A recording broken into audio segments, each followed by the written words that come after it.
Assalamualaikum warahmatullahi wabarakatuh. Innal hamdalillah nahmaduhu wa nasta'inuhu wa nastaghfiruh wa na'udzu billahi min shururi anfusina wa min sayyiati a'malina. Man yahdihillahu fala mudilla lahu wa man yudlil fala hadiya lahu. Asyhadu an la ilaha illallah wa asyhadu anna Muhammadar Rasulullah. Allahumma shalli ala sayyidina Muhammad. Sebelum kita memulai pembelajaran pada kali ini, mari kita bersama-sama membaca Ummul Quran, Surat Al-Fatihah, ala hadniyah wa likulli niyatin salihah. Al-Fatihah. A'udzu billahi minasyaitonir rajim. Bismillahirrahmanirrahim. Alhamdulillahi rabbil alamin, arrahmanir rahim, maliki yaumiddin. Iyyaka na'budu wa iyyaka nasta'in. Ihdinas siratal mustaqim. صراط الذين أنعمت عليهم غير المغضوب عليهم ولا الضالين. بسم الله الرحمن الرحيم. Mari kita mulai pembelajaran pada kali ini. Untuk pembelajaran PAI pada hari ini, pada kali ini yang bertemakan toleransi dan menghindarkan diri dari bahaya tindak kekerasan. Pada hari ini kita melihat peta konsep dulu. Yang pertama, memahami makna perintah Allah Subhanahu wa taala yang tercantum di dalam surah Yunus ayat 40 dan Al-Maidah ayat 32. Kemudian menganalisis makna perintah Al-Qur'an tersebut. Kemudian menjelaskan perilaku sesuai dengan perintah Allah Subhanahu wa taala yang terdapat di dalam surah Yunus ayat 40 dan surah Al-Maidah ayat 32. Kemudian hikmah mempelajari perintah Allah Subhanahu wa taala, kemudian mempraktekkan perintah Allah Subhanahu wa taala dengan ayat tadi, kemudian hidup sesuai perintah Allah Subhanahu wa taala terkait dengan Quran surah Yunus ayat 40 dan Al-Maidah ayat 32. Oke, mari kita memulai dengan bertilawah membaca surah Yunus ayat 40. Bismillahirrahmanirrahim. Wa minhum man yu'minu bihi wa minhum man la yu'minu bihi wa rabbuka a'lamu bil mufsidin. Ayat ini tentang toleransi. Kemudian Al-Maidah ayat 32. Bismillahirrahmanirrahim.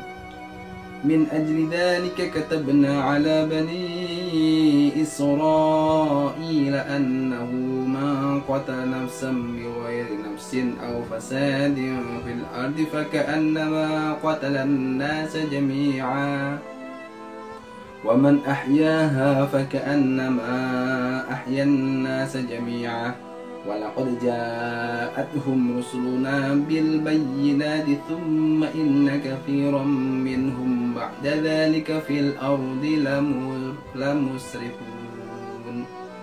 صدق الله العظيم. Terkait dengan asbabun nuzul asbabun nuzul ayat 10 dalam surah Yunus pertama, tidak ada sebab khusus yang melatar belakangi turunnya ayat ini. Itu yang harus dipahami. Yang kedua, secara umum ada hubungannya dengan surah Yunus ayat 2 tentang penolakan orang-orang kafir terhadap kerasulan Nabi Muhammad SAW. Orang-orang kafir memusuhi Nabi Muhammad SAW dan tidak beriman terhadap Al-Quran. Kemudian asbabun nuzul ayat 10 dan Al-Maidah ayat 32 dan asbabun hadis tersebut. Sekarang Al-Maidah ayat 32 yang pertama sama, tidak ada sebab khusus yang melatar belakangi turunnya ayat tersebut Kemudian pesan yang tersirat dalam surat Al-Maidah ayat 32 sama dengan yang di Al-Quran surah Al-Maidah ayat 33. Abdul Malik pernah menulis surat untuk Anas yang menanyakan suku Urainah yang murtad dari agama dan membunuh pengembala unta serta membawa lari unta tersebut. Kemudian ayat ini sebagai ancaman hukum terhadap orang-orang yang membuat keonaran di muka bumi.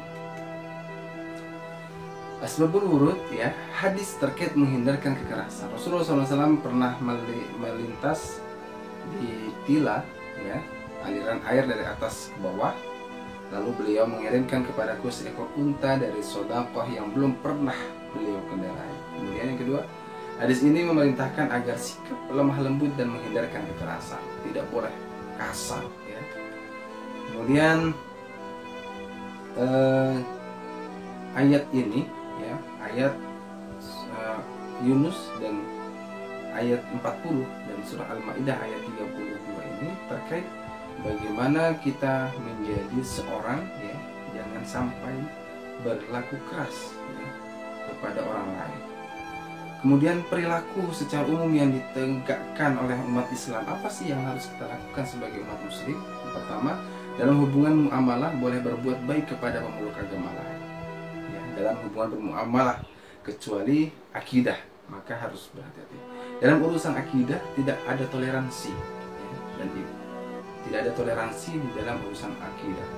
Melihara persaudaraan terhadap sesama pemeluk agama, harus saling memelihara persaudaraan terkait dengan agama lain. Perilaku toleransi dan kerukunan yang harus ditegakkan bagi seorang pelajar muslim, ya, sesuai dengan Quran surah Yunus ayat 10, ayat 40 dan Al-Maidah ayat 32.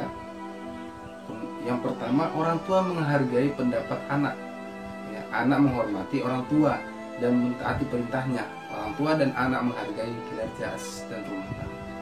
Nah, ini yang harus kita lakukan. Kemudian menghargai perbedaan antara murid, baik agama, ya, ras, suku, dan lain-lain yang ada di sekolah. Kemudian mengutamakan kepentingan umum di atas kepentingan diri sendiri, itu di dalam masyarakat. Perilaku sesuai Quran surah Al-Maidah ayat 32, ya, tentang menghindarkan diri dari tindak kekerasan. Apa yang harus ditegakkan oleh umat Islam? Pertama, membiasakan diri untuk berdoa kepada Allah Subhanahu wa taala kapanpun dan dimanapun. Yang kedua, menjauhkan diri dari perilaku zalim. Tidak boleh menzalimi sesama makhluk meskipun itu adalah hanya sebatas rumput, ya. Kemudian bersikap rendah hati, ya, tidak menyombongkan diri. Membudayakan malu, al-haya'u minal iman, ya. Malu itu sebagian daripada iman. Kemudian perilaku yang secara khusus yang harus diterapkan oleh pelajar muslim dalam kehidupan sehari-hari, ya. Bagi seorang muslim, apa yang kita lakukan dalam kehidupan sehari-hari? Yang pertama, pelajar harus membiasakan diri menahan segala emosi dan amarah. Tidak boleh tergesa-gesa dan tidak boleh ceroboh serta marah, ya. Kemudian tidak melakukan ejekan, hinaan terhadap teman, membuli. Dan ini akan menimbulkan malapetaka ketika kita sudah mulai terjadinya bully membuli. Bersikap sopan di tengah-tengah masyarakat, ya, karena kita hidup bersosial, maka di dalam lingkungan masyarakat itu harus tunjukkan bahwa kita itu memang memiliki sifat sopan santun. Aktif di kegiatan organisasi lingkungan sekitar, contoh adanya Irma, ya, kemudian ada Karang Taruna, maka kita harus ikut andil sebagai pelajar, sebagai siswa, karena bagaimanapun lingkungan hidup yang kita alami pada saat itu merupakan bagian daripada kita semua. Hikmah, sekarang berbicara terkait dengan hikmah bersikap toleransi dan menghindarkan diri dari perilaku kekerasan. Pertama, hikmah bersikap toleransi. 1. Menghindari terjadinya perpecahan. Orang yang saling bertoleransi maka tidak mungkin adanya kekerasan atau perpecahan.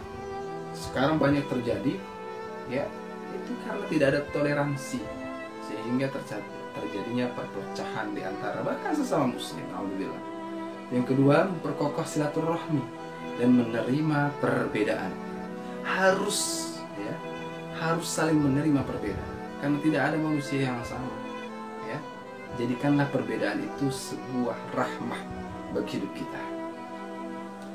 Hikmah menghindari diri dari perilaku kekerasan. Pertama, menyelamatkan jiwa, raga, harta, dan keluarga.